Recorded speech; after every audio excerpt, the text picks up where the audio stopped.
Breast cancer ಎಂದರೇನು ಎಂದು ನಿಮಗೆ ತಿಳಿದಿದೆಯೇ?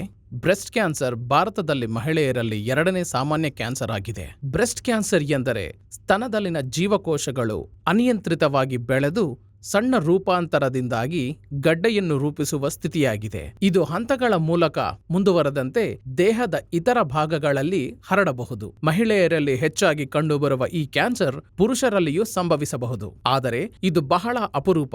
ಹಾಗಾದರೆ ನೀವು ಬ್ರೆಸ್ಟ್ ಕ್ಯಾನ್ಸರ್ಗೆ ಹೇಗೆ ಚಿಕಿತ್ಸೆ ನೀಡಬೇಕು?